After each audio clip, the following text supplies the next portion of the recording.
বন্ধুরা, দেখব এবার গ্রামের ছেলেদের গ্রামীণ জীবন কিভাবে কাটে।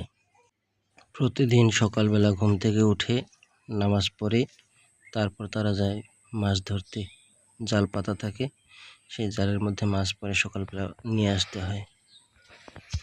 এই গ্রামের ছেলেরা যখন বৃদ্ধ হয় তখন তাদের শৈশবের স্মৃতিগুলো সবসময় মনে পড়ে।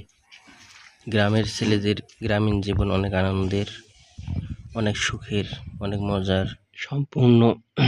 সম্পূর্ণ বর্ষাকাল প্রতিদিন সকালবেলা এভাবে একটা পাতিল নিয়ে জাল পাতানো থাকে, সেখানে মাছ মারতে যাই। তাই গ্রামের মানুষেরা অনেক সুখী। পুরো বর্ষাকাল মাছ এবং মাংস ছাড়া ভাত খাওয়া হয় না। মাছ কিনতে তো আর টাকা লাগে না, একটু কষ্ট করলেই মাছ পাওয়া যায়। সামনে এই পুকুরটা আমাদের, এখানে মাছ চাষ করা হয়। অনেক মাছ, অনেক বড় একটা পুকুর, অনেক মাছ চাষ করা হয় এখানে। আর এই পাশেই জাল পাতানো আছে। এখন আমরা জাল ঝাড়তে যাব। চলুন, জাল কতগুলো মাছ পড়ছে আমরা দেখে আসি। গ্রামের প্রত্যেকটা বাড়ির ছেলেদের সকালবেলা এই কাজ। প্রত্যেকটা ছেলেই সকালবেলা এভাবে মাছ মারতে যায়, মাছ নিয়ে আসে, সকালে রান্না হয় এবং ওই মাছেই সারাদিন খাওয়া চলে। আর গ্রামের মেয়েরা প্রতিদিন ঘুম থেকে উঠে মায়ের রান্নার কাজে সাহায্য করে, এরপর তারা বই পড়তে যায়। আর ছেলেরা এভাবে জাল থেকে মাছ নিয়ে এসে পরে তারা পড়াশোনায় নিয়োজিত হয়। এরপরও দেখবেন গ্রামের ছেলেরা পড়াশোনায় অনেক দূরে গিয়ে, কারণ তারা অনেক পরিশ্রম করে। সবচেয়ে বড় বড় পাবলিক ইউনিভার্সিটিগুলোতে এই গ্রামের ছেলেগুলোই চান্স পায় এবং তারা অনেক পরিশ্রম করে এভাবে সামনে এগিয়ে যায়। দেখুন, এই জালের একটি কোণায় কতগুলো মাছ পড়ছে। এভাবে যতগুলো জাল পাতানো আছে সব আজকে দেখব। চলুন, আরেকটি জাল অন্যদিকে বসানো আছে, সেটা দেখে আসি।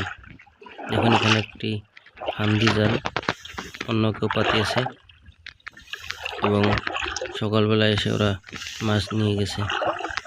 এভাবে গ্রামের ছেলেরা মাছ মারে, পড়াশোনা করে, তাদের জীবনের লক্ষ্যে পৌঁছে যায়।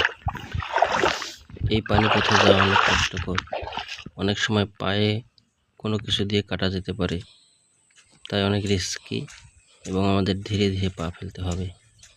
এবার এই যে সামনে দেখুন আরেকটি জাল এখানে বসানো আছে, দেখি এখানে কতগুলো মাছ পড়ছে। আলহামদুলিল্লাহ, যে মাছগুলো পড়ছে তাতেই অনেক। এভাবে 2-3টি জাল থেকে মাছ নেওয়ার পর অনেকগুলো মাছ হয়। আর এই জালগুলো পুরো বর্ষাকাল এগুলো ওইভাবে পাতানো থাকে, তাই মাছ যা পড়ে তাতেই সন্তুষ্ট। আর এই জালগুলো পাতানোর জন্য নিজের জমি লাগে, অন্যের জমিতে এই জালগুলো পাতাইতে দেয় না। যদিও এই জালগুলো পাতানো সম্পূর্ণ আইনত দণ্ডনীয় অপরাধ, কিন্তু কিছু করার উপায় নেই। এই পুকুরগুলোতে যখন পানি জমে বা একটু খরা হয়, সাথে সাথে পুকুরগুলো সেকে মাছ মেরে নেয় অথবা জাল দিয়ে সম্পূর্ণ মাছ তুলে নেয়।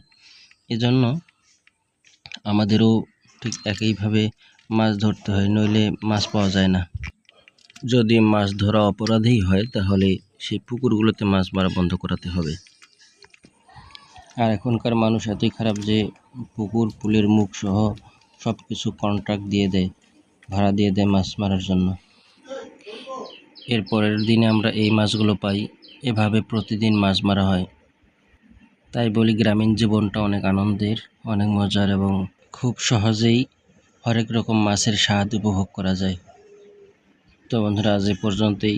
সকলে ভালো থাকুন, সুস্থ থাকুন। ধন্যবাদ।